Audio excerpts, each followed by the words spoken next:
Hey, Justin. Right here. I know it's been a long break for you in between fights, the longest of your MMA career. So, how have you digested that? Hey, when you take a loss, lights a fire under your ass. So I've been working, making the right choices to put myself in this position right here, to put myself in a title eliminator fight, and to get that title shot.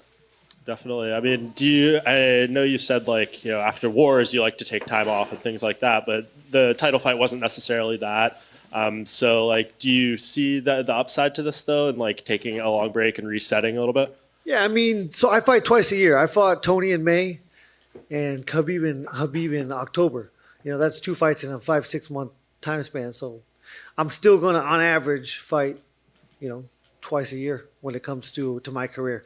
This there was a little bit, unclear path to what we were trying to do. With Habib retiring, Poirier taking the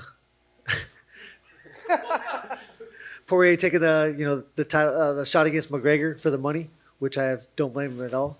So yeah, just he kind of threw things into a little bit of a crazy little awkward thing. So yeah, here I am. Yeah, and to come back for this, I mean, a fight that a lot of people are looking forward to with Chandler, but in addition to having your two teammates fighting on the same card for titles, what is just the preparation, like the mentality as a whole being like going into this event? It's been great, man. Rose works out, then Kamaru, then me, and we all get to, take a little bit from each other because we show up early, watch some of that workout. Yeah, it's been great, man. Having two world-class athletes like those two, their work ethic is second to none. They have very different styles, different work ethics, but they're so unique in the way that they work. So it's cool to see, cool to just take what I can from those experiences. And I'm sure you've got this question already, but like, is there any pressure to set the tone or anything, or do you think just you being who you are, that's something that happens automatically? Yeah, I think it's similar to wrestling my whole life. A dual tournament, a dual match. You go out there and your job is to win, but almost just as important is to inspire the rest of your team to perform. And that is, I'm embracing that. That's something that takes me back to my roots.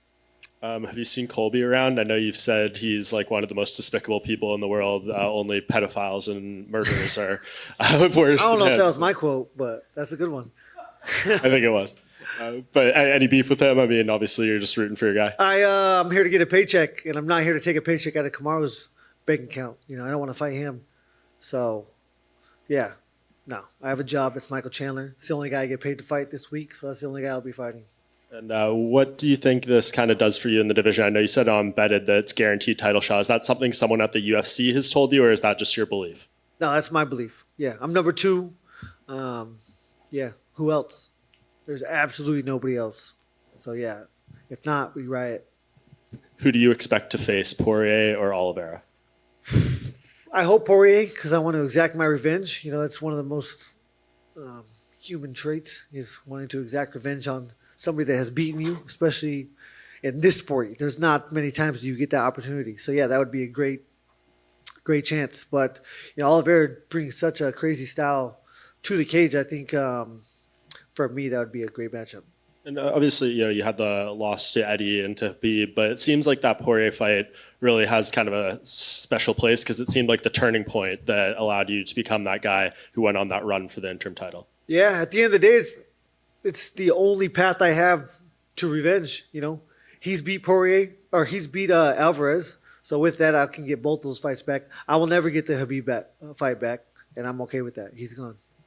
Justin, earlier Michael was out here and he was paying you respect. He said he really enjoyed you. He thinks you're one of the most fun guys to watch in the sport, but you haven't exactly been secret that he kind of gets on your nerves. I'm curious, has that sort of faded as you got close to the fight or gone high? Yeah, that was just in that one interview, yeah. I don't know the guy that well. I like the way he fights. There's not a lot of bad things that I could say. At the end of the day, he's trying to take everything from me. He's trying to take the money off my table. He's trying to take the opportunity off my table. He's trying to take my title shot. So yeah, I don't like him because of that. That's the only way that it's personal. I feel like when people look at this fight, they kind of expect it almost to be like turning on a blender and just having chaos for a little bit and then one of you walking out the winner. Is there a chance in your mind that it doesn't look like that? Yeah, I think so. I think, yeah, I mean, these guys watched Khabib. They saw him take me down.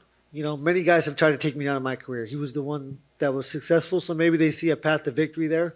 I do think he's a smart guy, and I do think that he thinks he would be smart to try to turn this into a wrestling match for the first round or two.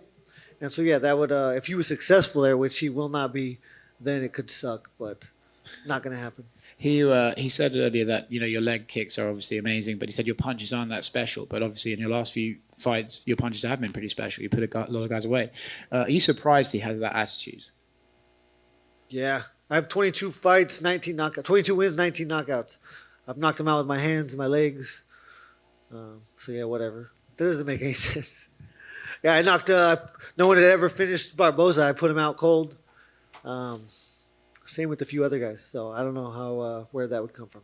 You mentioned the wrestling there. I'm curious what you made of Islam's performance the other day. Yeah, it was impressive. It sucks for Dan.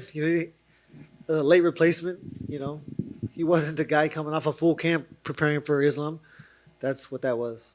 And following that, what did you make of Daniel Cormier's performance in the post-fight interview? It was incredibly biased. Yeah.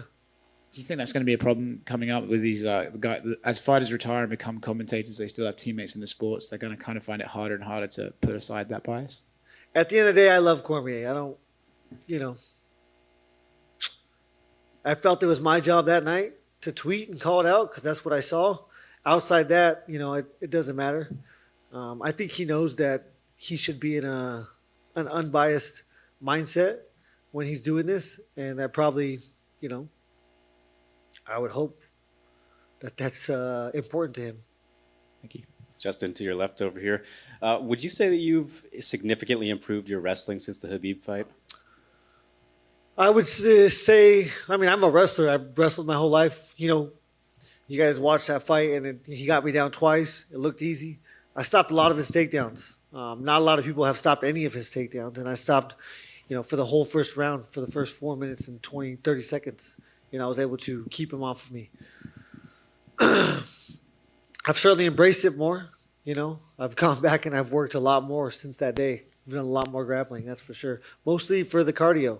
It's a different cardio, and yeah, I need to be confident in my ability to wrestle and then stand up and fight.